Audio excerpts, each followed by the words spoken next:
Hem arribat al tercer episodi de Taula. Aquesta vegada viatgem a la gran vall del Pirineu català, a la Cerdanya. És un lloc que a tots ens encanta i és normal perquè és preciós, s'hi menja bé i pots fer moltíssimes coses, tant a l'estiu, a la primavera, a la tardor, l'hivern. És un lloc magnífic i és normal que agradi tant. Per aquest motiu crec que hem de tenir molt present i hem de cuidar molt la gent que hi viu, la gent que fa possible que la Cerdanya existeixi, perquè la Cerdanya no és un lloc només de cap de setmana. A la Cerdanya hi viu gent i aquesta és la que fa possible tot el que veureu.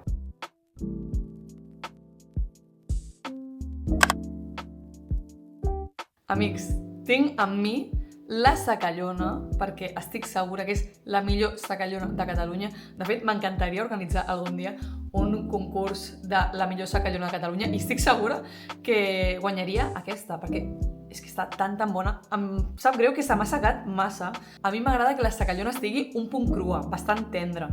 I aquesta, doncs, ja fa una mica, crec, si està sequeta. Però està boníssima.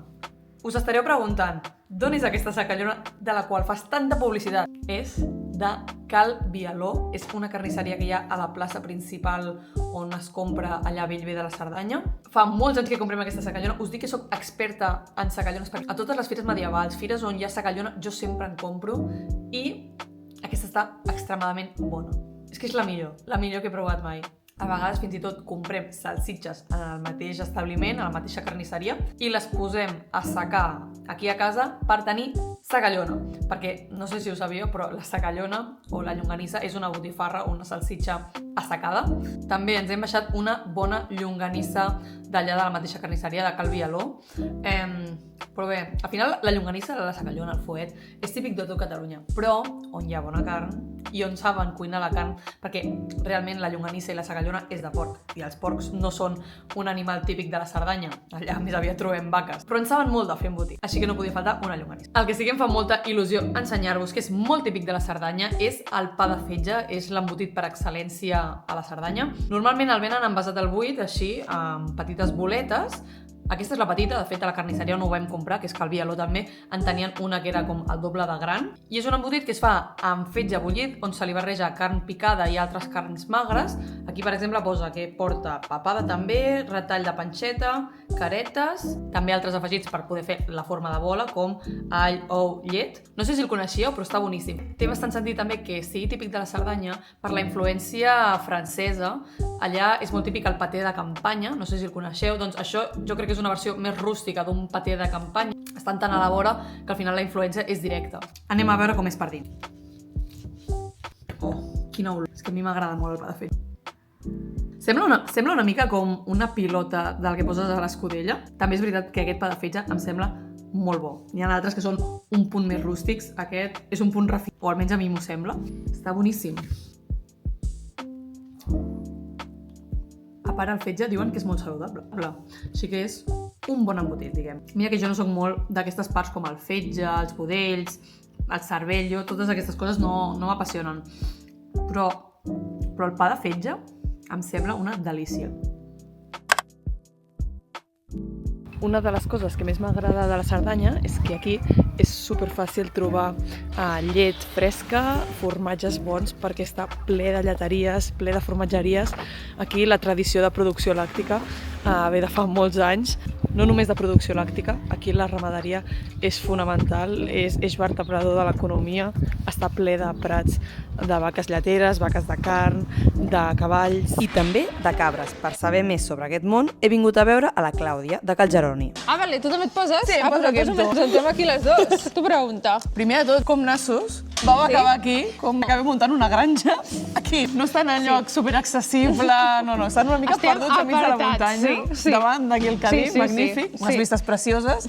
Com heu acabat aquí? Doncs perquè ja des de que vam néixer en Bernat i jo ens agraden molt els animals. Ja sabíem que quan fóssim grans ens volíem dedicar a la pagesia i quan vam acabar d'estudiar doncs vam pujar cap aquí dalt i com que en Bernat i això i la seva família tenia la finca, vam pensar què podem fer aquí perquè volíem venir a viure aquí dalt, això sí que ho teníem clar i més quan va esclatar la pandèmia i tot, doncs vam dir venim aquí dalt i estarem tranquils i com que sabíem que ens volíem dedicar a això, doncs vam pensar, doncs fem una granja i vam pensar, què falta? Granges de cabres de llet. I vam fer una granja de cabres de llet i també tenim vaques de carn perquè tenim moltes pastures per aquí i així les vaques també les aprofiten. i per això vam muntar la granja de cabres de llet, perquè hi ha molta demanda de llet de cabra, cada cop més, va molt buscada perquè és més fàcil de digerir i molta gent en pren ara. Que us van dir a casa? Sí. Que us van dir a casa quan vau dir, tenim una idea. Doncs els hi va encantar, la veritat. Sí, van dir, hosti, molt bé, doncs vinga, endavant. Cada cap de setmana pugen, ens ajuden i tot, o sigui que els encanta. Quin bestiar trobem aquí a la granja? Aquí hi ha cabres de llet, alpines, i llavors hi ha vaques de carn de la raça Fleckby, Simmental Fleckby. Per què la cabra alpina? D'on és la cabra alpina? La cabra Pels que no alpina- coneguem això, que jo crec que és la majoria. Sí. La cabra alpina prové de França. Nosaltres els vam anar a buscar a França. Vam anar a buscar 100 cabres a França i 4 bocs, van ser que són els mascles, i aquestes 100 cabres ara han criat i nosaltres ens estem quedant la reposició, que vol dir les filles de les mares que vam anar a buscar a França. I provenen de França, també. Vull dir, la raça és originària de França, la raça alpina. I vam triar aquesta raça perquè són molt lleteres i fan una llet amb molta grassa, que això també és interessant a nivell formatger i això. Doncs estan seleccionades per fer molta llet.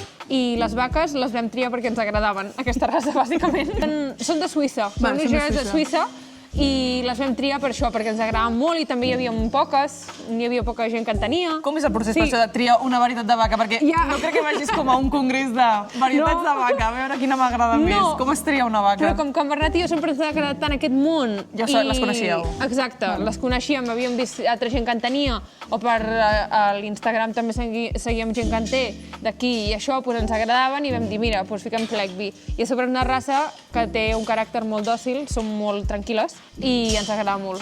Pel maneig i tot és molt millor. Vaques simpàtiques. Exacte, vaques tranquil·les.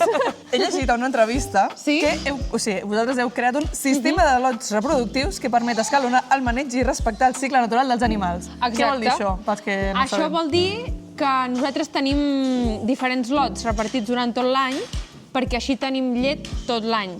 Vol dir que, o sigui, com que els animals s'han de secar 2 mesos abans de parir, així mai ens quedem sense llet i sempre podem servir llet a les formatgeries. Un lot és un grup de cabres. Exacte. O sigui, per exemple, tenim 4 lots, doncs hi ha 1, 2, 3 i 4. Quantes hi ha a cada lot? A cada lot n'hi ha unes 50, 40 i pico. 40 i pico, 50. I així, durant tot l'any tenim llet. O sigui, no ens quedem mai sense llet, que hi ha altres granges que durant 2 mesos a l'any doncs es queden sense llet i no tenen llet. I nosaltres sempre en tenim. I secar, què vol dir? Perquè això també ho has dit i jo crec que és una cosa que tu dius molt així, però què vol dir secar una vaca? Perquè per mi secar una vaca seria agafar una tovallola i la secar-la una mica, no.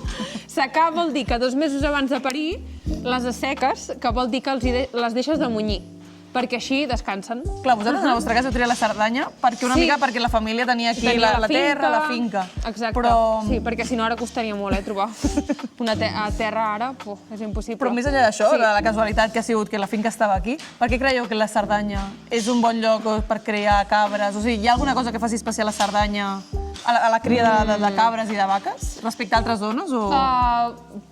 També és una zona molt àmplia, vull dir que no és que estigui tot... Hi ha altres comarques que segur que ja no hi caben més granges perquè està tot molt apretat. Aquí no, és una zona molt àmplia, hi ha molta muntanya, hi ha moltes pastures per les vaques que ens van molt bé. A l'estiu les portem a la muntanya, que tenim una muntanya que tenim aquí mateix, que les podem anar a veure en un moment. També tenim molts prats de dall, que prats de dall són prats que nosaltres mateixos tallem l'herba, que ens ho fem nosaltres mateixos, i les cabres és un menjar molt bo per les cabres i per les vaques, i per l'entorn, més que res per l'entorn, perquè és molt tranquil, els animals estan molt bé. Vaques tranquil·les i entorn tranquil, no? Exacte, sí. Llet tranquil, al final. I llet tranquil·la, sí, exacte. Tranquils, està molt tranquil aquí. I la unió amb els altres pagesos, què tal? Com és de la zona? Superbé. Com us han acollit? La veritat és que ens han acollit superbé, perquè nosaltres, des de que vam arribar, hem intentat fer-nos amb tothom i portar-nos amb tothom, perquè, clar, ells són els que porten aquí tota la vida i més que ells no ens sabràs tu. I sempre tots els consells que ens donen els escoltem i n'aprenem molt d'ells. Hi ha alguna tradició o alguna manera de fer que sigui com també més típica de la zona que s'hagi mantingut? Sí, la veritat és que veus que segons la zona la gent té una manera de fer o una altra, saps? O sigui, aquí tots els pagesos tenen una manera de fer amb el bestiar que potser, jo què sé, al Vallès no fan, perquè estan molt més acostumats a tenir les engegades, a l'estiu a la muntanya, o una manera de fer diferent. A mi m'agrada molt. Quan t'ho expliquen, m'agrada molt que m'expliquin les coses d'abans. Però com és aquesta manera de fer d'aquí? Doncs molt tranquil·la. Són tranquils, fent les paraules abans, i jo ja parlo com ells, saps? La Cerdanya és tranquil·la. Sí, és veritat, Que no ens vinguin a estressar. Això és veritat, eh? Jo no soc d'aquí i jo vinc els caps de setmana o venim a estiuejar o quan tenim festa. Sí que és veritat que quan arribes aquí és una altra rima. I aquí no vinguis a estressar la gent d'aquí. I també em sembla que és una cosa que la gent de fora ha de respectar. És a dir, no vinguis aquí amb els ritmes de la ciutat a imposar-los perquè no són els d'aquí. No, és veritat. O sigui que clar que molts dies correm perquè no arribem i que fem molta feina i tot. I ens llevem molt d'hora. Exacte, ens llevem molt aviat i treballem molt i això. Però és com que som els nostres propis jefes, al final és com... Tot ho farem. Clar, pensa que és molt ampli, saps? Potser ja nosaltres a vegades durant tot un dia no ens trobem a ningú. Saps? És com... No, en sèrio. Vull parlar amb algú que no sigui una vaca, no? Exacte, no és com allà baix que segur que aneu pel carrer. Hola, no sé què tal? Saps? Aquí és diferent, a vegades potser no veus a ningú. Saps? També t'ha d'agradar, eh? També tot sigui dit que t'ha d'agradar, perquè no tothom s'adapta aquí. Perquè els hiverns són durs, fa fred, es fa fos molt aviat, no pots dir, va, avui me'n vaig a prendre alguna cosa. O sigui, sí que pots, però no... Millor tinguis la nevera preparada a casa per si la cas. Exacte, per si cau una nevada. Saps? O sigui, és diferent viure aquí. T'ha d'agradar. Sí. Com és el dia a dia a la granja? Doncs ens llevem, en Bernat va repartir la llet amb la furgoneta i Isotermo, jo aquí a les 6:30 amunyo, llavors posem menjar, donem llet als cabrits, repassem fil de les vaques si cal o fem alguna amb les vaques, llavors al migdia anem a dinar i a la tarda també fem coses per aquí o fem ungles, que vol dir que els tallem les ungles. Sí, que això també porta feina. Hosti, això porta molta feina. Doncs els hi fem ungles, repassem que tot estiguin bé, o pel veterinari o la veterinària, i llavors a les 6:30 tornem a munyir. Llavors munyim, tornem a donar menjar, tornem a donar llet... És que és molt rutina, els animals. Vull dir, si els animals sempre fas el mateix i tens una rutina, ells van bé. Però hi ha algun moment a l'any o a la setmana que sigui com el que hi ha més feina o que sigui el dia més important de l'any? Sí que hi ha moments a l'any quan pareixen les cabres, que això segur que els hi passa a tots els ramaders, quan hi ha l'època de paridera tens molta més feina perquè has d'estar vigilant que vagi bé els parts, si has de separar el cabrit o el vedell o el que sigui, és quan hi ha més feina. Què és el que més us agrada d'aquest estil de vida que heu triat? Ui, la tranquil·litat, està molt bé, aquí. De veritat, ningú t'emprenya. El lema serà Clàudia la tranquil·la. Sí. No, és que és veritat, aquí ningú et molesta. Ai, no sé, és un altre ritme de vida. O sigui, que sí, que ja torno a repetir, tens molta feina i tot, igual. Però com que ningú et mana, ho fas tot a la teva manera i ja està. Què us agradaria que la gent jove o la gent que desconeix el món ramader entengués millor o li donés més importància? Alguna cosa que... L'esforç que suposa aquesta feina. Perquè molts cops, no sé, m'agradaria com que la gent s'interessés més per aquest món i que ho coneguessin més, perquè tenen com molta desconeixença de la pagesia, molta gent que no prové d'aquest món. O sigui, i penses, una cosa que és com que ja feien sempre els nostres avantpassats, o una cosa tan arrelada als territoris i que viuen gràcies a això, gràcies al menjar, o que cuidem les terres, el paisatge i tot, una cosa tan bàsica com això, com no ho coneixen. Potser perquè jo també he nascut a pagès i això i ho tinc més normalitzat, però haurien de conèixer més d'on prové tot el que mengen, o d'on, saps, el seu paisatge, on viuen, o saps? No sé. Jo crec que ho haurien de conèixer més. A la gent jove que es vulgui dedicar a la ramaderia, com vosaltres, no? Que vau dir, mira, què podem fer? Volem fer una granja, no? Perquè vosaltres molt joves vau decidir que això és el que volíeu fer. Què li diríeu a algú que s'hi vulgui dedicar? Perquè al final portem ara uns anys que a la tele cada 2x3 surten les reivindicacions de tot el sector de ramader i pagès, perquè al final també hi ha moltes dificultats, que no n'hem parlat, si després si vols ara ho comentem, però què li diries a algú que s'hi vulgui dedicar? Jo li diria que és difícil el camí, no et diré que no, però jo li diria endavant. O sigui, ojalà hi hagués moltes més gent que es volgués dedicar a això jove, perquè falta persones joves, o sigui, cada cop són menys. O sigui, jo els animaria que ho fessin. Heu de fer com que la gent que tingui dubtes pugui venir una setmana de colònies a veure, fer unes pràctiques d'allò per veure si és el meu món o no és el meu món, saps? I dius, va, ho monto. No, és veritat, ho monto o no. Sí, no és veritat. Venir aquí a veure Clàudia Bernat. Exacte. Parlem ara de les complicacions. Com està el tema? Està complicat, el tema, perquè et posen moltes traves burocràtiques. Moltes. O sigui, pensa que nosaltres per aconseguir fer les granges vam tardar 2 anys, Pels permisos. 2 anys. Bueno, és que saps paterns que t'ho fan estaborrir a vegades. Una cosa que vull fer jo aquí pel territori, que doni vida i tot, encara em poses traves, és com, hosti, saps, m'hauries de facilitar. Que la veritat és que l'Ajuntament d'aquí i tota la gent d'aquí, no, o sigui, al contrari, ens han ajudat amb el que hem pogut, però és més... Més a nivell Generalitat. Exacte, Generalitat i això, vull dir, la gent d'aquí no. Però bueno, això hi farem. Aquí seguim. Hem de fer els tràmits de perseguir. Sí. O molta gent gran que s'hi dedica, que ara tu tens de fer tot tu per un programa que es diu GTR, que nosaltres, vale, perquè dominem l'ordinador i això, però la gent gran que no té ni ordinador, com ho fa això? A vegades et passes més estona a l'oficina que aquí amb els animals i penses, hosti, la meva feina és fer això.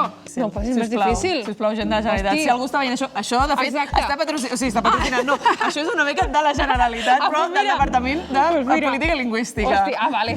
Parleu amb els vostres companys de ramaderia. Exacte, que no s'ho posin tot difícil, sisplau. Anem a fer una cosa més maca, anem a veure les vaques i anem a veure les cabres. Exacte. Vinga. Millor, vinga.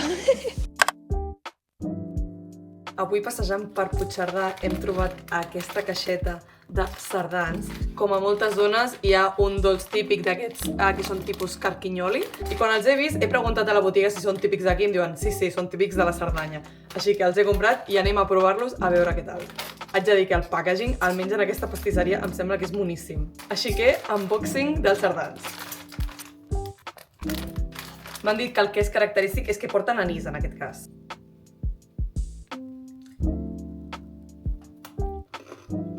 Haig de dir que estan boníssims. Jo sóc zero de carquinyolis i això està massa bo. És un punt addictiu, diria, fins i tot. L'anís em sembla que és el punt diferencial i fa que estigui boníssim.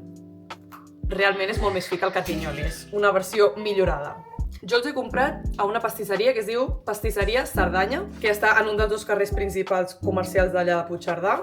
Passejant ho trobareu. És una pastisseria que és moníssima. És com un carquinyoli tradicional, però una versió més fina, millorada. Passem ara a l'antirecepta. De fet, el que realment m'hagués agradat hagués sigut anar a un restaurant on cuinen trinxat de la Cerdanya habitualment, que és la hípica de Prats, però no vaig poder quadrar quan estava allà anar-hi, llavors no passa res, perquè realment el trinxat de la Cerdanya heu de saber que és un plat molt fàcil de fer, on només has d'agafar i bullir patates amb col i ho bulls quant de temps. Realment només has de bullir fins que estigui fet, i si tens dubtes, deixa una mica més, perquè millor que estigui un punt passat que et quedi cruixent i dur. Les proporcions, meitat més o menys, ho aixafes bé. Aquí és on jo crec que hi ha dues escoles, hi ha gent que passa el trinxat un cop està triturat per la paella amb una mica de llard o oli perquè quedi com més homogeni i un punt saltat. I hi ha gent que no ho fa, simplement això ho serveix amb una mica de cansalada fregida per sobre i ja ho tindríem. Variants, també s'hi pot posar una mica d'alls fregits, hi ha gent que hi posa botifarra negra, tipus fa una patata emmascarada amb col, és que és com una barreja entre patata emmascarada i trinxat, ho junta i li posa la cansalada per sobre. Qualsevol opció us diré que és boníssima, deliciosa. És un plat perfecte per donar sortida a les cols a l'hivern i que l'heu de fer, l'heu de fer. En qualsevol cas, jo em guardo l'obligació de gravar-vos la recepta del trinxat de la Cerdanya en algun moment. Us ho prometo.